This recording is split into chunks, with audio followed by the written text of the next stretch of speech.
Chapter 498, Persona. The standoff was between a brawny man in a blue white-striped shirt, a symbol of the Navy. Despite the weather being at near-zero temperatures, he had his arms bare. He held a dagger against the throat of the man opposite him, but his glabella was being pointed at by an ancient musket, one which could have been placed in a museum. The musket's owner was also more than 1.8 meters tall, with strong muscles and an oily face. He had shaved his hair, and with a sea eagle tattoo, he cursed, "Dogshit Navy sailor. No one in Daymere Harbor would dare slander me as a pirate's informant." The Navy sailor didn't yield to him, and both sides fully illustrated the rich profanities of the sea. Klein observed for a few seconds, then he walked around the edge to Captain Elend, who had a straight sword at his waist and a hidden musket on his body. He asked in a calm and casual manner, "What happened?" "A quarrel between two drunkards. In Daymere Harbor and in the surrounding waters, there's always been such rumors that Sea Eagle Logan is in service of the master of the Black Tulip." The Navy sailor had mentioned this a moment ago, and Sea Eagle just happened to hear that. "The master of the Black Tulip, isn't that Admiral Hell Ledwell?" Klein turned and sat down on the high stool in front of the bar counter.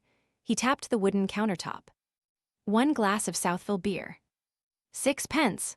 A bronze-skinned bartender with pearly white teeth wiped the cups as he said with zero passion, "When it comes to continental specialties, the prices are much higher than Backlund and Tingen." Klein fished out a handful of copper pence, counted 6 pence, and gave it to him. At this moment, Logan and the Navy sailor were stopped by the bar's bouncer. After they each spoke harshly to each other, they retreated to different corners. Perhaps it was due to him losing his dignity. The Navy sailor hurriedly left after about 10 seconds. The atmosphere in the bar became lively once again. "Wanna play some cards?" Captain Elend pointed to the stairs by the side of the bar. No, Klein's main purpose for coming was to gather information. Elend subconsciously wanted to pat him on the shoulder, but his cold and sharp demeanor stopped him. He could only pull back his hand and pretend to adjust his dark red coat and remind him, "Don't get the women here." Klein nodded, picked up the glass of Southville beer, and took a swig. "Also, don't trust anyone here. Only a small portion of what they say is true." Elend carried his lanty-proof and stepped onto the stairs that led to the second floor. Klein turned his head to glance at him and asked without a change in expression, "Including you?" "Perhaps." Elend was taken aback at first before he laughed out loud. "At least my reminder just now was real. Oh, and me being a man is true as well." "Not necessarily. There's a potion called witch in this world." Klein looked away, drinking slowly and listening to the surrounding drinkers boasting. 2 or 3 minutes later, a short, thin man sat down next to Klein with his drink. "Mate, you look like an adventurer." He tilted his head and smiled. The man who greeted him had black hair, blue eyes, and aged facial features. His temperament was rather wretched. "You could say that," Klein replied coldly. "I can tell you're a hunter that chases after bounties and riches." The short man looked around and lowered his head, suppressing his voice while he said, "Have you heard of the Spectre Empire?" "I've heard of Amway, and I've also heard of the Father in Heaven, and the Messiah being sealed at the bottom of the sea." Using the power of Faceless, Klein sent out a signal not to approach him. "Yes, a huge, ancient ghost ship full of treasures." "We have clues to it," the short man said in an infectious tone. "We found some information about where it will appear next. We don't want the pirates or the Navy to benefit from it, and we don't want to be robbed of our wealth. So we've decided to hire our own armed merchant ships to wait in that area, which would probably cost about 1,000 pounds. I've already found 15 companions and raised 720 pounds. Are you interested in participating?"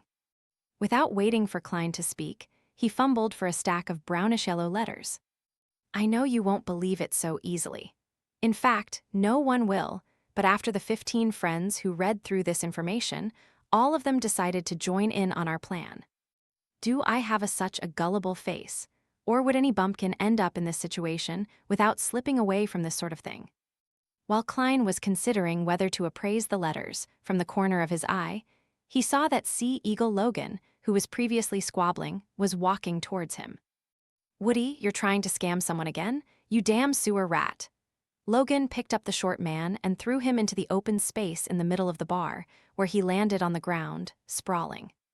The muscular man, with the bluish-green tattoo on his head, sat in the same position as Woody and guffawed. "Sorry, these are the rats of our Daymere Harbor. They always do things that ruin our reputation. In fact, we're all very friendly. If you have anything you want to ask about, don't hesitate to ask me." Hess, don't believe what they say about me. I'm an upright person, and I have nothing to do with Admiral Hell. The more you emphasize that, the more suspicious it becomes. Klein's expression didn't change as he calmly said, "I want to know the latest rumors." "No problem." Sea Eagle Logan slammed the bar top and said to the bartender, "Give me a plate of special cured meat. I'll be treating this mate to our most famous delicacy in Daymere." The bartender, while still maintaining his cold expression, pushed open the door and entered the kitchen. Soon, he brought out a plate of red and white, finely cut cured meat. 5 pounds. He didn't look at Sea Eagle Logan, and he instead looked straight at Klein. 5 pounds.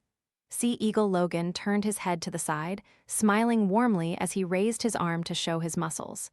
Everyone just heard it. In order to thank me, you offered to treat me to some special cured meat. For a moment, Klein didn't realize what had happened. It was only when the bartender urged him a second time that he realized he was being blackmailed. Furthermore, their scam was rather well planned.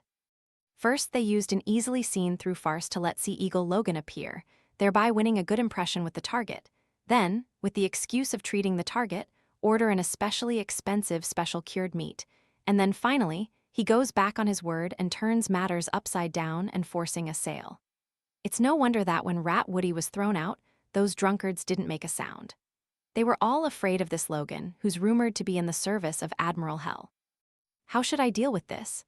My present persona is Jayaman Sparrow, a somewhat crazy adventurer and bounty hunter.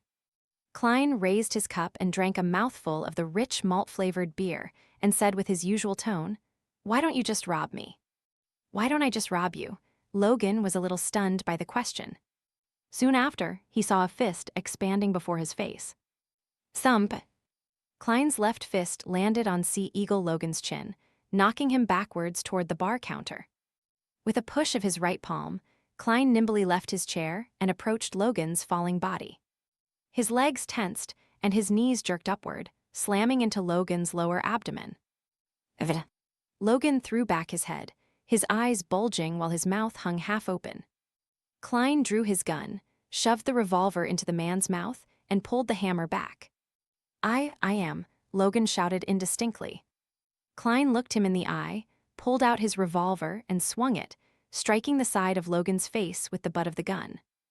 Logan's teeth fell out one after another, and his mouth was stained with blood. Faced with such a heavy blow and a pain that exceeded his limits, his eyes rolled back and he fainted. Klein propped him up and pulled a handful of loose bills and coins out of his pocket. Since he estimated that there wasn't more than 5 pounds with just a glance, Klein threw them on the bar and calmly said, "Keep the change." The bartender's bronze face turned slightly pale as he shouted in panic, "My boss is White Shark." Without looking at him, Klein released his hand and allowed Sea Eagle Logan to fall to the ground. Then he sat down again, forked up a piece of cured meat, and stuffed it in his mouth to taste it. He found it rather unique as the flavors of the condiments spread out in wisps, scratching at his belly and throat. After eating 2 pieces, he looked up and asked, "Does your boss know that you're colluding with Sea Eagle?" No, the bartender mumbled an answer. Seeing that Klein had no intention of continuing his attacks and had paid the bill so quickly, the bouncers who had gathered nearby silently retreated. Klein took a sip of his wine, glanced at Sea Eagle Logan on the ground, and calmly said to the bartender, "He's Ludwell's informant. How much is his bounty worth?" "No, he's not."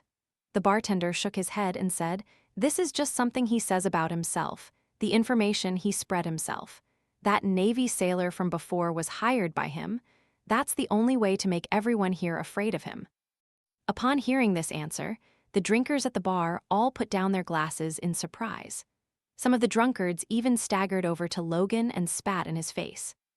Pui. Many drinkers followed suit. Klein lowered his head again and said while eating the special cured meat, Tell me about the recent rumors. The bartender breathed a sigh of relief as he wiped his glass and gave an intermittent account of the rumors in the past 2 months. Some of them were what Klein had heard before, and there were also things he just learned. The Imperial Navy's ironclad warship, Pritz, had destroyed a passing pirate crew during routine training. Panic over the behemoth's cannons has begun to spread among the small and medium-sized pirate powers. Some of them even wished to take advantage of the ironclad warship, fleet's inchoate form to madly commit crimes before withdrawing from this trade with a sum of money. The sea wouldn't be peaceful for the next 6 months to a year. Admiral of Blood Center and Vice Admiral Dusk Bulatov, Ivan had a conflict in the southern waters of Sanya Island, and each of them lost 2 ships in the massive skirmish. Klein listened without asking questions, and he gradually filled his stomach. Seeing that the plate containing the special cured meat had been emptied, and having finished the rest of his beer, he slowly stood up. Remember today's lesson. Klein handed the plate to the bartender. The bartender was about to reach out when the hair at the back of his head was grabbed. Bang! Klein shoved him down hard, knocking the bartender's head against the bar top, sending splinters flying and blood gushing. The customers all tried to avoid the impact, and the bouncers rushed over quickly. After doing all of this, Klein clapped his hands and picked up his own glass, trying to pour the rest of the beer onto the bartender's head. 1 drop, 2 drops, 3 drops. Klein silently gave up. He turned around and bent down, grabbed Sea Eagle Logan, and threw him to the bouncers who were rushing over. Taking advantage of the moment when the bouncers were dodging and the bar being in chaos, Klein quickly ran, agilely circling around them, and easily left flying fish and wine. He pushed down his hat and quickly proceeded forward, turning towards a neighboring street. After continuously changing directions, he suddenly slowed down his pace, and a gold coin appeared in his hand. The gold coin kept weaving around in his fingers as if it was scouting something.